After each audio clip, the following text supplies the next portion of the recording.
Hi hello welcome to Adaab Hyderabad. నేను journalist Sai. ఈరోజు మనతోటి బీసీ జాతీయ ఉపాధ్యక్షులు సత్యం గారు ఉన్నారు. మున్సిపల్ ఎలక్షన్స్లో బీసీల పాత్ర, ఎలక్షన్ రిజల్ట్స్ వచ్చాయి కదా, దాంట్లో బీసీలు ఎన్ని చోట్ల గెలుపొందారు, బీసీల భవిష్యత్ కార్యాచరణ ఏంటి, ఇలాంటి అంశాలన్నీ కూడా సార్తో మాట్లాడదాం. నమస్తే అండి. నమస్తే అండి. ఎలా ఉన్నారు? సూపర్గా ఉన్నాం. సో ఫస్ట్ అంటే రిజల్ట్స్ వచ్చేసినాయి, బీసీలు ఎన్ని స్థానాలు గెలిచారు అదంతా మాట్లాడుకోబోయే ముందుగా ఒక 3 నెలల క్రితం ఉవ్వెత్తున ఎగసింది బీసీల ఉద్యమం. ఇంకా కొనసాగుతూనే ఉంది. బాగా ఎగసింది. ఎక్కడ చూసినా బీసీ బీసీ బీసీ బాగా వినపడింది. సడన్గా సర్పంచ్ ఎన్నికలు అప్పటి నుంచి ఒక్కసారిగా బీసీ సైలెంట్ అయిపోయారు.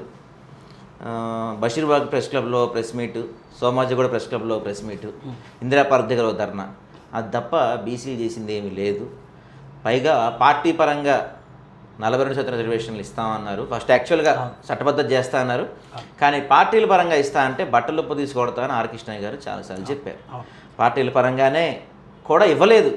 ఏ పార్టీ కూడా 42% ఇవ్వలేదు. కాంగ్రెస్ లేదు, బీఆర్ఎస్ లేదు, బీజేపీ ఇవ్వలేదు. ఎలక్షన్స్ అయిపోయింది, రిజల్ట్ వచ్చేసినాయి. సో మీరు ఇంకా బట్టలొప్పు తీసే దగ్గర ఉండిపోయారా? అసలు బీసీ ఉద్యమం జరుగుతుందా? సైలెంట్ అయిపోయారా ఏంటి కదా? మొట్టమొదటిగా మీరు అన్నట్టుగా బీసీ ఉద్యమం ఉధృతంగా ఎగసింది. కాంగ్రెస్ పార్టీ ఇచ్చిన వాగ్దానం మేరకు 42% రిజర్వేషన్లు వస్తాయన్న ఉద్దేశంతోనే కాంగ్రెస్ పార్టీని ఈ రాష్ట్రంలో ఉన్న బీసీలు ఓటు వేయడం, అధికారంలో తీసుకురావడం జరిగింది. జరిగిన తర్వాత బీసీ ఉద్యమ 42% రిజర్వేషన్ల అంశానికి వచ్చేసరికి ఒక పార్టీ మరొక పార్టీ పైన నెపం నెట్టి బీసీలకు అందకుండానే చేశారు. ఇందులో నేను ఏ ఒక్క పార్టీని మెచ్చుకోవడం కానీ ఏ ఒక్క పార్టీని తప్పటడం కాదు. అన్ని రాజకీయ పార్టీలు, ఆధిపత్య కులాల చేతుల్లో ఉన్న ఈనాటి రాజకీయ పార్టీలన్నీ కూడా బీసీలను రాజ్యాధికారం, ఎక్కడ రిజర్వేషన్లు వస్తే, ఎక్కడ 42% వస్తే వీళ్ళంతా రాజ్యాధికారంలోకి భాగమవుతారో అన్న ఉద్దేశంతో రాజ్యాధికారంలోకి రాకుండానే 42% రిజర్వేషన్లని రకరకాల కుట్రలతోటి అడ్డుకున్నారు. కానీ మీరు గమనిస్తే 42% రిజర్వేషన్కు సంబంధించి మొట్టమొదటి డిమాండ్ తెలంగాణలో కులగణన చేయాలని చెప్పేసి పోరాటాలు మొదలైనవి. డిమాండ్లకు అంగీకరించి కులగణన జరిగింది. కులగణన జరిగిన తర్వాత ఆ నివేదికలు అన్నిటి సవ్యంగా ఉండాలి, దానికి ఒక డెడికేటెడ్ కమిషన్ ఉండాలని చెప్పేసి గౌరవ ఎంపీ ఆర్ కృష్ణయ్య గారు కోర్టుకి వెళ్ళి కోర్టు ఆర్డర్ ద్వారా తెలంగాణ ప్రభుత్వాన్ని ఒప్పించారు. ఒక డెడికేటెడ్ కమిషనర్ ఉండాలి దీనికి, అది అప్పుడైతేనే దీనికి ఒక సాంకేతిక పరమైన ఏర్పడుతుంది, అర్హత ఏర్పడుతుంది అన్న ఉద్దేశంతో కోర్టుకి వెళ్ళడం, కోర్టు నుంచి సాధించడం జరిగింది. దాని తర్వాత తెలంగాణ కులగణనలో రకరకాల లోపాలు ఉన్నాయి, లెక్కించడంలో రకరకాల బీసీలను కొంత తక్కువ చేసి చూపించడం, లేని వర్గాలను ఎక్కువ చేసి చూపించడం, ఇలాంటివి కూడా జరిగినాయి. దాని తర్వాత 42% రిజర్వేషన్లు స్థానిక సంస్థల ఎలక్షన్లలో ఎన్నికలలో రిజర్వేషన్లు ఇస్తామన్న కాంగ్రెసు బీసీలు అడగని విద్య ఉద్యోగ రంగాలలో కూడా 42% యాడ్ చేసి మొత్తానికి దాన్ని ఒక మసిపూసి మారడికాయ చేసి ఆ బిల్లును తీసుకొచ్చి అసెంబ్లీలో ప్రవేశపెట్టిన తర్వాత మీరు అందరూ గమనించారు, బిల్లులు అన్ని పార్టీలు ఒప్పుకున్నాయి. ఇటు బీజేపీ ఒప్పుకుంది, అటు బీఆర్ఎస్ ఒప్పుకుంది, కాంగ్రెస్ ఒప్పుకుంది. అద్భుతంగా ఆ బిల్లును తీసుకెళ్ళి గవర్నర్ గారికి పంపించారు. గవర్నర్ గారి దగ్గర నుంచి రాష్ట్రపతి దగ్గరికి వెళ్ళిన తర్వాత సంప్రదింపుల ద్వారా సమస్యను పరిష్కరించాల్సిన రాష్ట్ర ప్రభుత్వం రాజకీయ ప్రయోజనాల కొరకు బీజేపీ పార్టీని కార్నర్ చేసి, రాజకీయ పార్టీలకు వాళ్ళ స్వప్రయోజనాలు ఉంటాయి. ఆ ఉద్దేశంతో కేంద్ర ప్రభుత్వానికి బీసీ బిల్లు చేరకడానికన్నా ముందే వీళ్ళు చెలో ఢిల్లీ అని చెప్పేసి ఆడ పెద్ద ఎత్తున ఉద్యమం చేయడం జరిగింది. సంప్రదింపుల ద్వారా మేము ఆర్ కృష్ణయ్య గారు తెలంగాణ ప్రభుత్వానికి స్పష్టంగా చెప్పారు, అన్ని బీసీ సంఘాలను, అఖిలపక్ష పార్టీలను మీరు తీసుకొని వెళ్ళి ప్రధానమంత్రి గారిని కలిసి మనం బీసీలకు సంబంధించిన బిల్లు ఒప్పించి పార్లమెంట్లో బీసీ బిల్లు పెట్టి దానికి 9th షెడ్యూల్ ద్వారా రక్షణ కల్పించి చట్టబద్ధంగానే ఈ బిల్లు సాధిద్దామన్న ఉద్దేశంతో ఎన్నో ప్రయత్నాలు చేసినా రాజకీయ పార్టీల వాటి స్వప్రయోజనాల కోసం బీసీలను పణంగా పెట్టిరు. ఆ బిల్లు అడ్డు రాకుండా పోయింది. ఇక్కడ కోర్టులలో కూడా మీరు చూసిరు, బుట్టెంగారు మాధవరెడ్డి కోర్టుకు వెళ్ళి లాస్ట్ మినిట్లో ఆ కోర్టులో వేయడం. అలాంటి బుట్టెంగారు మాధవరెడ్డికి బీఆర్ఎస్ పార్టీ పిలిచి మొన్న జరిగిన ఎలక్షన్లలో సీట్లు ఇవ్వడం. అంటే ఇవన్నీ మీరు గమనిస్తే ఇక్కడ ఈ పార్టీ ఆ పార్టీ అని కాదు, బీసీల విషయం వచ్చేసరికి ప్రతి పార్టీ కూడా బీసీ వ్యతిరేక ధోరణినే కనిపించింది. మీరు చెప్పినట్టు ప్రతి పార్టీ కూడా బీసీని మోసం చేస్తుంది, 100% డౌట్ లేదు. కానీ మీరు ప్రత్యేకంగా ఒక జేఏసీ ఏర్పాటు చేశారు, బీసీల కోసం పోరాటం చేస్తున్నామని చెప్పారు. మరి ఇన్ని పార్టీలు బీసీలకు అన్యాయం చేస్తుంటే మీరంతా ఏం చేస్తున్నారు? మీరు అన్నారు సర్పంచ్ ఎన్నికలప్పుడే పార్టీ పరంగా ఇస్తే అసలు ఊరుకోము, బట్టలు ఎప్పుడు ఇస్తాం అన్నారు. సర్పంచ్ ఎన్నికలు అయిపోయినాయి, మున్సిపల్ ఎన్నికలప్పుడు రిజర్వేషన్లు ఇంకా ఎప్పుడూ లేని విధంగా చరిత్రలో ఈసారి మున్సిపల్ ఎన్నికల రిజర్వేషన్లు ప్రకటించిన తర్వాత దాదాపు నెల రోజుల తర్వాత ఎలక్షన్స్కి వెళ్ళారు. సహజంగా చరిత్రలో ఎప్పుడు కూడా రిజర్వేషన్లు ఇచ్చిన వారం తర్వాతే ఎలక్షన్ నోటిఫికేషన్ వచ్చేస్తుంది, కానీ ఈసారి దాదాపు నెల రోజుల తర్వాతే ఎలక్షన్స్కి వెళ్ళారు. ఈ నెల రోజులు ఏం చేశారు బీసీలంతా? మీరు గమనిస్తే ఈ నెల రోజులలో కూడా బీసీ రిజర్వేషన్లో మాకు జరిగిన అన్యాయం అంటే పర్సంటేజ్ల పరంగా గత ప్రభుత్వం గడిచిన ఎలక్షన్లలో మా పర్సంటేజ్ ఎంత, ఇప్పుడు తెలంగాణ ప్రభుత్వం దగ్గర 56% రిజర్వేషన్లు ఉన్నాయి. అంటే లెక్కల ప్రకారం 56% రిజర్వేషన్లు 56% అనే కులగణంలో లెక్కలు తేలినాయి. ఇక్కడ 42% అని కాదు. బీసీలు ఎప్పుడు కూడా మొదటి మేము ఏమడుగుతున్నాం, సో మా వాటా ప్రకారం మాకు 56% రావాలని చెప్పేసి అనే ఉద్యమాన్ని మేము నిరంతరం కొనసాగిస్తూనే ఉన్నాం. ఎక్కడ ఉద్యమం మీరు చూస్తే ఎక్కడ కూడా మీరు గ్రామ స్థాయి నుంచి కూడా మీరు మొదట గమనిస్తే మీరు చెప్పినట్టు గ్రామ స్థాయి నుంచి జరుగుతుంది అనుకుంటే కనుక మీరు ఒక్క వార్డులో కానీ కనీసం ఒక చోట కానీ ఎలక్షన్ బహిష్కరించింది లేదు. బీసీలకి మేమెంతో మాకంత ఇవ్వకపోతే ఎలక్షన్ బహిష్కరిస్తామని మీరు చేసిన ఒక పెద్ద ఉద్యమం కూడా కానీ ప్రజాస్వామ్యంలో అంటే మీరు కేవలం నాకు జస్ట్ ఇందాక మీకు చెప్పినట్టు బషీర్బాగ్ ప్రెస్ క్లబ్లో ఒకటి, సమాజిక ప్రెస్ క్లబ్లో ఒకటి, గింజరాపార్టీ దగ్గర ధర్నా దగ్గర కనబడుతుంది. కానీ అంతకుమించి ప్రభుత్వం ప్రెజర్ పెట్టేది కానీ, ఒక సచివాలయం ముట్టడి కానీ, లేకపోతే ఒక సీఎం దగ్గర రిప్రజెంటేషన్ ఇవ్వటం కానీ, వీటిల్లో బీసీ సంఘాలన్నీ వెనకబడిపోయినాయి. ఎందుకంటే బీసీ సంఘాలన్నీ కూడా ఏదో ఒక పార్టీకి అనుబంధంగా పనిచేస్తున్నాయి తప్పించి ఏ బీసీ సంఘానికి కూడా నిజంగా బీసీలకు ఏమైనా చేయాలనే ప్రేమ లేదు అనేది ప్రజల నుంచి వినిపిస్తున్న మాట. ఇది ప్రజల నుంచి వినిపిస్తున్నది కాదు. ఎక్కడ బీసీలంతా ఏకమైతే రాజకీయ పార్టీల సీటు కిందకి నీరు వస్తుందో అని చెప్పి రాజకీయ పార్టీలు చేస్తున్న వాదం ఇది. ఆ వాదాన్ని ఏదో బీసీలు ప్రజల నుంచి వస్తున్న వాదం అని రంగద్దుతున్నారు. కానీ ఇవన్నీ కూడా రాజకీయ పార్టీలు చేస్తున్న దుష్ప్రచారం.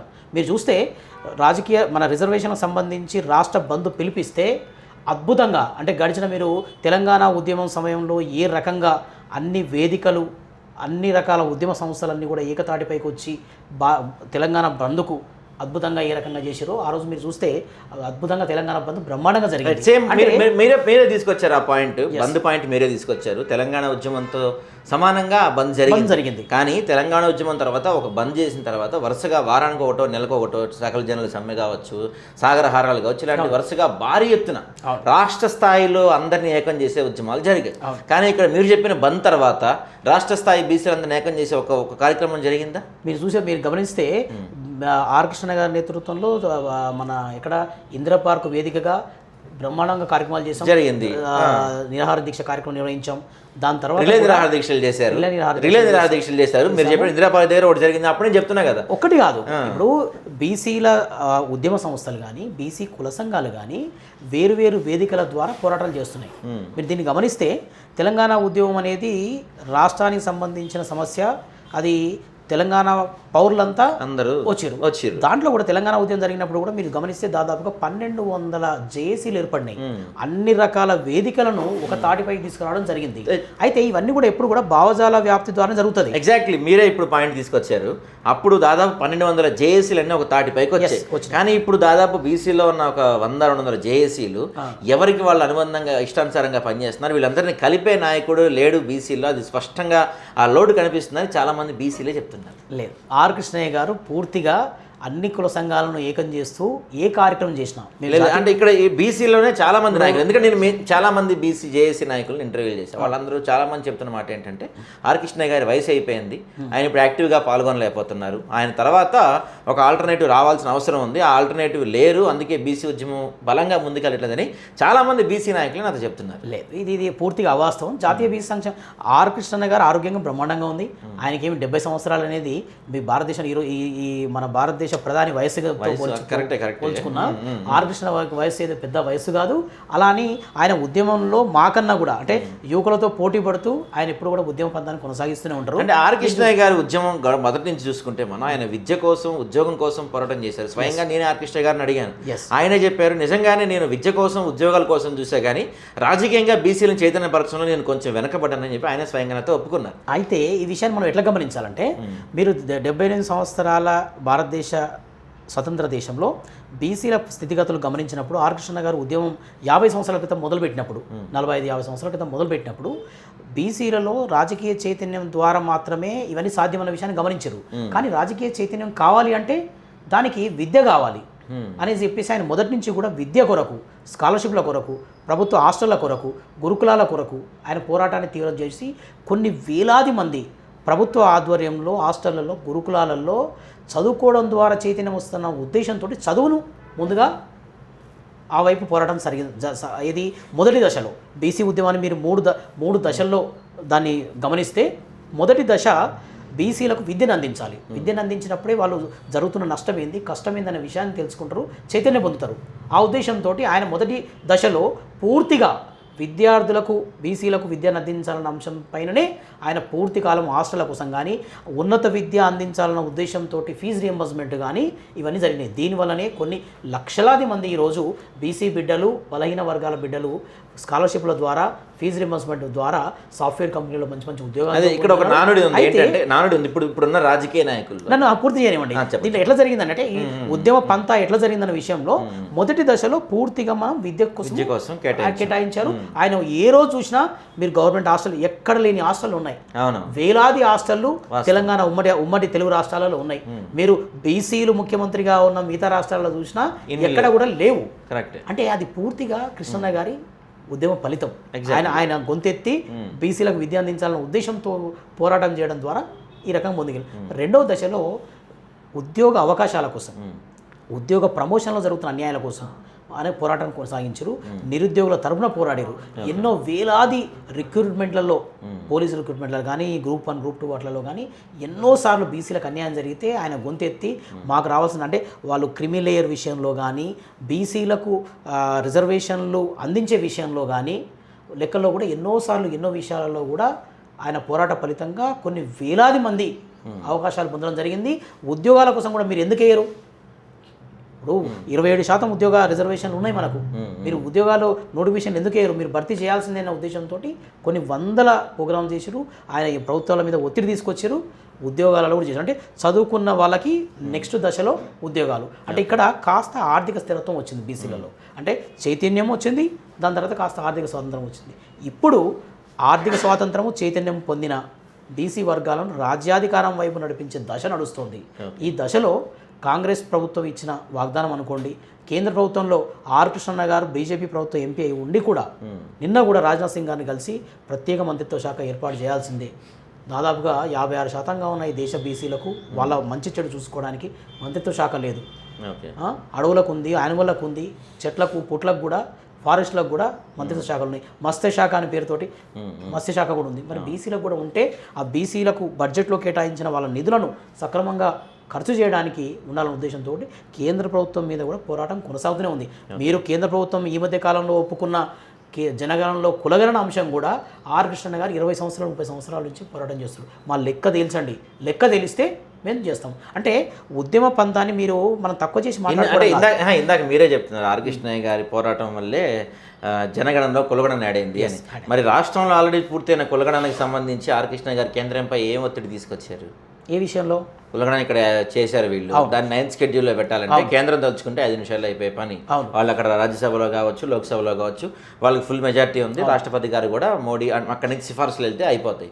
మరి అది దానికి 9th షెడ్యూల్లో పెడతానికి, దానికి అది పూర్తవడానికి ఆర్ కృష్ణయ్య గారి కేంద్రం పైన పెద్దగా ఒత్తిడి తెచ్చిన సందర్భాలు లేవనేది ఒక వాదన. ఎందుకు మీరు గమనిస్తే రాజ్యసభలో కూడా స్పష్టంగా ఈ విషయం గురించి మాట్లాడారు. అమిత్ షాను ప్రత్యేకంగా కలిసిరు, మీరు బిల్లును పాస్ చేయమని చెప్పారు. కానీ ఇవన్నీ చేసినా ఇప్పుడు మీరు చూస్తే రాజకీయ పార్టీలలో ఒక ఎంపీ ఆర్ కృష్ణ గారు ఉద్యమ నాయకుడే, కానీ ఆయన వ్యక్తిగతంగా చూస్తే ఒక ఎంపీ. రైట్, ఇక్కడ ఇదే పాయింట్ చాలా మంది చెప్తుంది ఏంటంటే ఈ పాయింట్ దగ్గరే ఆర్ కృష్ణ గారు ఆగిపోతున్నారు. ఉదాహరణకి మందకృష్ణ మాదిగ ఉన్నారు, ఆయన ఏ రోజు ఏ పార్టీలో చేరలేదు. ఆయన చాలామంది పార్టీ నాయకులు ఆహ్వానించారు. కానీ ఏదన్నా పార్టీలో చేరితే ఆ పార్టీలో ఉన్నాను కాబట్టి ఎక్కువగా నా వాయిస్ వినిపించలేను, కాబట్టి నేను బయటే ఉండి మాదిగల కోసం పోరాడతానని మందకృష్ణ మాదిగ గారు చాలాసార్లు చెప్పారు. కానీ ఆర్ కృష్ణయ్య గారు చాలా పార్టీలు మారుతుండటం వల్ల ఆయన వాయిస్ సరిగ్గా వినిపించలేకపోతున్నారు. ఆ పార్టీలు కట్టుబడి ఆయన ఉండిపోతున్నారు. దానివల్ల బీసీలకు అన్యాయం జరుగుతుంది అనేది ఒక బలమైన వాదన. అయితే ఈ విషయంలో మనం ఒక్కటి గమనించాల్సింది ఏంటంటే, మీరు పార్టీలు మారుతున్నారు అంటే ముందు పార్టీలో ఆయన సభ్యత్వం ఉండి పార్టీ కొరకు పనిచేసి పార్టీ పదవులు తీసుకొని పార్టీలు మారితే ఆయన ఒక రాజకీయ నాయకుడిగా గమనించి మీరు ఆ మాట అనొచ్చు. సభ్యత్వం ఉన్నా లేకపోయినా పిలిచిస్తున్నారు అంటారు. టీడీపీ వాళ్ళు పిలిచిచ్చారు, వైసీపీ వాళ్ళు పిలిచిచ్చారు, ఇప్పుడు బీజేపీ వాళ్ళు పిలిచిచ్చారు. అందరు పిలిచి ఇచ్చారు, నేను కాదంటలేదు. కానీ ఆయన పిలిచి ఇస్తున్నప్పుడు మరి నేను మీ పార్టీలో రాజ్యసభ మెంబర్గా రావాలంటే, మీ పార్టీకి జాయిన్ అవ్వాలంటే మా బీసీలకు మీరు కులగణన చేస్తాను, నాకు హామీ ఇవ్వండి, లేకపోతే నేను రిజైన్ చేసేస్తానన్నమాట ఆయన అనగలుగుతున్నారా? ఈరోజు మీరు 80 కోట్ల బీసీల తరపున బీసీల మంత్రిత్వ శాఖ ఏర్పాటు చేయండి అని మొన్న పార్లమెంట్లో మాట్లాడారు. ఏ 523 మంది ఉన్న ఎంపీలలో ఏ ఒక్కరు కూడా ఎందుకు మాట్లాడలేదు? అంటే బీసీ నాయకుడికి ఒకటికి పదవి రావడం వల్లనే కదా మన గొంతు అక్కడ వినపడింది. అవునా? మీరు దాన్ని ఆ రకంగా చూడాలి.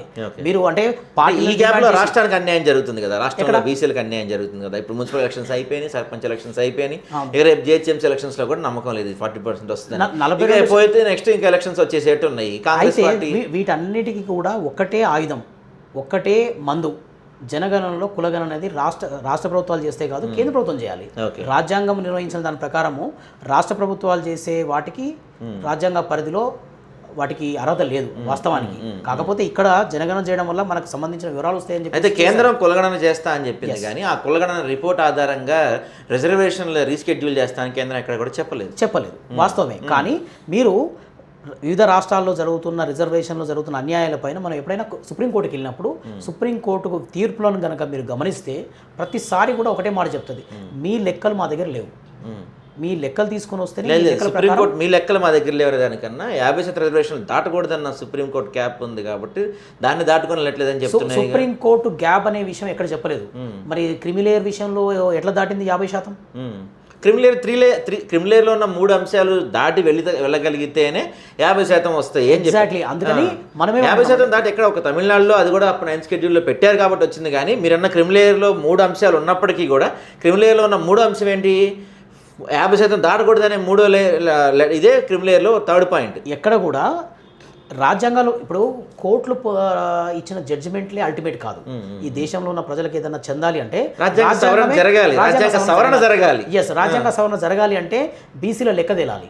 ఈ దేశంలో ఉన్న బీసీలు ఎంత, వాళ్ళ సామాజిక స్థితిగతులు ఏ పరిస్థితిలో ఉన్నాయి, వాళ్ళకి ఏం వస్తున్నాయి, ఏం పోతున్నాయి, అసలు బడ్జెట్లో వాళ్ళ భాగం ఎంత, ఏ స్థితిలో ఉన్న విషయాన్ని అధికారికంగా లెక్కలు తీస్తే తప్ప ఈ దేశంలో ఉన్న బీసీల తరపున మనం స్పష్టంగా మాట్లాడలేము, అధికారికంగా కొట్లాడలేము, కోట్ల మెట్లు ఎక్కలేము.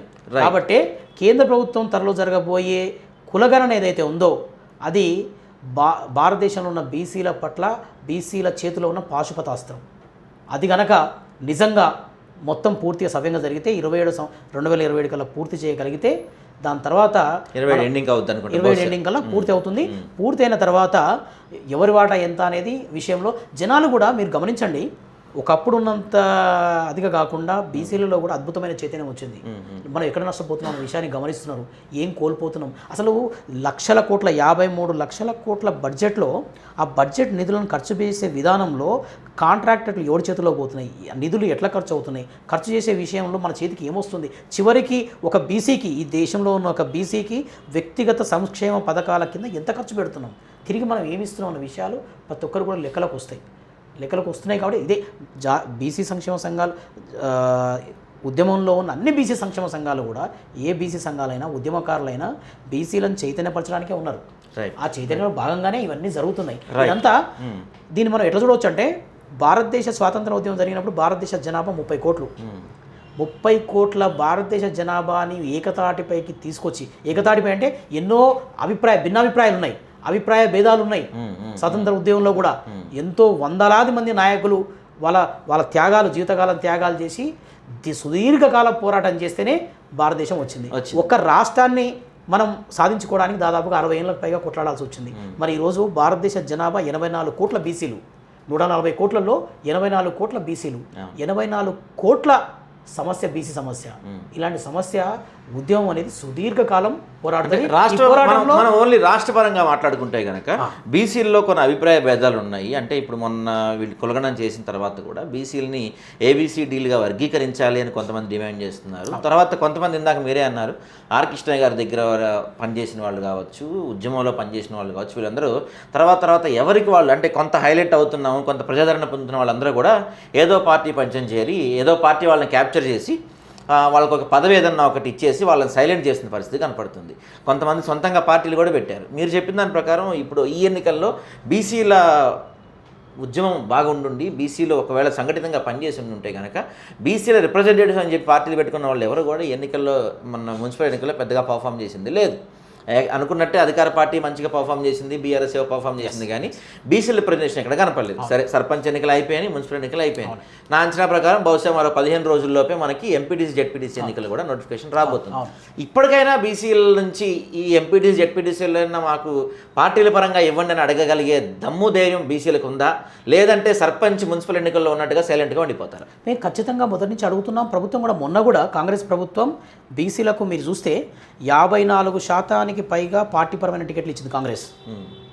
బీఆర్ఎస్ 53% ఇచ్చింది. లెక్కలు తీసి వాళ్ళు కూడా ఆ లెక్కలో స్పష్టంగా చెప్పారు. ఏది మున్సిపల్ ఎలక్షన్లో పార్టీ అభ్యర్థులకు వాళ్ళు ఇచ్చిన టికెట్లు. అంటే మనం పోరాడింది 42% రిజర్వేషన్లు అధికారికంగా ఇమ్మన్నాం, కానీ వాళ్ళు అధికారికంగా ఇవ్వలేని పరిస్థితులు ఉన్నాయి. కాబట్టి పార్టీ పరంగా మీరు మొన్న లెక్కలు తీస్తే ప్రతి పార్టీ కూడా బీసీ అభ్యర్థులకు 54%, 53%, 56% వరకు ఇచ్చారు. ఇవంతా కూడా బీసీ ఉద్యమ పోరాట ఫలితమే. మీరు 20 సంవత్సరాల క్రితం మీరు గమనించండి, తెలంగాణ రాజకీయాలు, ఆంధ్రప్రదేశ్ ఉమ్మడి రాజకీయాలను గమనిస్తే 25-30 సంవత్సరాల క్రితం గట్టిగా మనకు ఒక ఎలక్షన్లో వస్తే మా బీసీల వాటా ఎంత, ఎమ్మెల్యేలో మా టికెట్లు ఎన్ని ఇస్తున్నారు, మీరు గ్రామ పంచాయతీలో మున్సిపల్లో ఏమి ఇస్తున్నారని అడిగే పరిస్థితులు లేవు. కానీ ఈరోజు అడిగే పరిస్థితులు ఉన్నాయి, పార్టీలు తలొగ్గి ఇస్తున్నాయి. అయితే దీన్ని మనం సుదీర్ఘకాలం పాటు జరిగే ఉద్యమంగానే పరిగణించాలి. ఇది ఓవర్ ద నైట్ అప్పటికప్పుడు అద్భుతాలు జరిగే పరిస్థితులు కావు.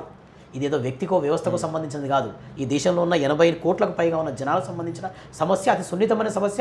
3600 కులాలుగా ఉన్న చీలిన బీసీల సమస్య. ఇట్లాంటి సమస్యల్లో ఉద్యమాలు నడపడం, దాన్ని అయితే ఫైనల్గా అండి, ఇప్పుడు అంటే మీరు చెప్పినట్టు దాని ప్రకారం నిజంగానే బీసీలకి మున్సిపల్ ఎన్నికల్లో 53% ఇచ్చారనుకుందాము. మరి ఇప్పుడున్న ఇవే రాజకీయ పార్టీలు చట్టబద్ధత రాకపోతే రేపు అసెంబ్లీ ఎన్నికల్లో, పార్లమెంట్ల ఎన్నికల్లో ఆ 50% ఇచ్చే ధైర్యం చేస్తాయి అనుకుంటున్నారా మీరు?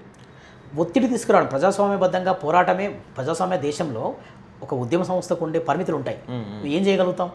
మనం నక్సల్స్ లాగా తుపాకి పట్టుకొని పోయే పరిస్థితులు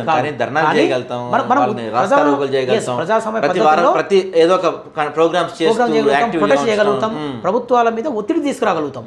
అయితే ప్రభుత్వాలు కూడా ఎట్లా తయారైపోయినాయి అంటే, మీరు ఉద్యమ సంస్థలు, ఉద్యమ పంతాలను గమనిస్తే గడిచిన 20 సంవత్సరాల క్రితమో 10 సంవత్సరాల క్రితమో ఏదైనా ఒక ఉద్యమ సంస్థ ధర్నా చౌక్ వేదికగా ఏదైనా చేస్తే ప్రభుత్వ పెద్దలు సంప్రదించేది. ఏంటి మీకు వచ్చిన నష్టం ఏంటి, ఏం ప్రాబ్లం వచ్చింది మీకు అసలు అని చెప్పి పిలిచి మాట్లాడే సాంప్రదాయం ఉండేది. కానీ మీరు గమనిస్తే అది వస్తూ చివరికి ఈరోజు ఎట్లా తయారైపోయిందంటే, ఎంత పెద్దగా అంటే మెజారిటీ జనాలు రోడ్ల మీదకి వచ్చినా సరే పట్టించుకోలేని పరిస్థితుల్లో ఉన్నాయి రాజకీయ పార్టీలు. అంటే వాళ్ళ వ్యక్తిగత కేసులు మీరు చూడండి, మొన్న ఈయన బొగ్గు స్కామ్ అంటాడు, ఆయన ఫోన్ ట్యాపింగ్ స్కామ్ అంటాడు. అంటే బీసీల ఎలక్షన్లకు సంబంధించిన అంశం రాగానే దాన్ని మరునబడేసే విధంగా మీరు 30,000 కోట్ల బొగ్గు స్కామ్ చేశారని ప్రతిపక్షం అంటది. ప్రతిపక్షాలు ప్రభుత్వం అంటాయి, ప్రభుత్వం అంటది మీ పరిపాలనలో ఫోన్ ట్యాపింగ్ అంటారు. రోజు ఇది ఒక స్టోరీ లాగా జనాలందరినీ కూడా మైమర్పించేటట్టుగా టాపిక్ డైవర్షన్ పాలిటిక్స్లో భాగంగా బీసీలను పక్కదారి పట్టించే విషయంలో భాగంగానే అటు అధికార పక్షమైన ఇటు ప్రధాన ప్రతిపక్షమైన ఇలాంటి రాజకీయాలు జరుగుతున్నాయి. ప్రభుత్వపు తోలు మందం అయిపోయింది. అంటే ప్రజా ఉద్యమాలను గుర్తించగలిగేంత సున్నితత్వాన్ని కోల్పోయినాయి అంటాను నేను ప్రభుత్వాలు. సో మీరు చూడండి, హాస్టళ్లలో అధ్వానమైన పరిస్థితులు ఉన్నాయి. రోజు విద్యార్థులు రోడ్డు మీదకి వచ్చి, నిన్న చూస్తే విశ్వ యూనివర్సిటీలో పురుగుల అన్నం, విషాహారం తిని హాస్పిటల్ పడుతున్నారు. మరి విద్యాశాఖ నిర్వహిస్తున్న ముఖ్యమంత్రి రేవంత్ రెడ్డి గారు ఒక్క రోజన్నా ప్రభుత్వంలో ఉన్న ఏ ఒక్క పెద్దలన్నా దాని గురించి స్పందించిరా? మరి మనం బీసీ ఉద్యమం గురించి మీరు అడుగుతున్నారు. బీసీ ఉద్యమాన్ని కాసేపు పక్కన పెడితే రోజు చదువుకునే విద్యార్థులు తినే తిండి విషాహారంగా మారి పురుగులు పడి వాళ్ళకి సరైన ఆహారం దొరకట్లేదు, రోడ్ల మీదకి వస్తున్నారు. వాళ్ళకి ఏం ఉద్యమ సంస్థలు లేవు, విద్యార్థులు రోడ్డు మీదకి వస్తున్నారు, అయినా ప్రభుత్వాలు చెల్లించట్లేదు. అంటే తోలుమందం తయారైపోయిన వీటిలో ఉద్యమాలను ఇంకా తీవ్రతరం చేయాల్సిన అవసరం ఉంది. ఉద్యమ సంస్థలు అన్నీ కూడా భావజాలం ఒకటే, ప్లాట్ఫామ్లు వేరైనా సంస్థలు వేరైనా అన్ని సంఘాల ఉద్దేశం ఒకటే. కాబట్టి ఆ సంఘాలన్నింటినీ కలుపుకొని వివిధ జేఏసీల రూపంలో కానీ ఇండిపెండెంట్ రూపంలో కానీ మనం చేస్తున్న పోరాటం ఎటువైపు, మన మార్గం ఏంటి, మన లక్ష్యం ఏందనేది ఇంపార్టెంట్. సో ఆ లక్ష్యం కొరకే అన్ని సంఘాలు కూడా ఏకమవుతాయి, పోరాటం జరుగుతూనే ఉంటుంది. సుదీర్ఘకాలం పాటు జరిగే పోరాటం ఇది బీసీ ఉద్యమం అనేది. ఒక రాష్ట్రాన్ని సాధించడానికి 60 ఏళ్ళు పట్టింది, దేశాన్ని సాధించడానికి 200 ఏళ్ళు పట్టింది, ఉద్యమం చేయాల్సి వచ్చింది. మరి 80 కోట్లకు సంబంధించిన బీసీల సమస్య కాబట్టి ఇది భిన్న సంస్కృతులు, భిన్న కులాలు ఇన్వాల్వ్ అయిన వ్యవహారం కాబట్టి సుదీర్ఘకాలం పాటు జరుగుతాయని అనుకుంటున్నాం. బట్ వీటన్నింటికీ త్వరలో జరగబోయే కులగణన అనేది ఒక పులి స్టాప్.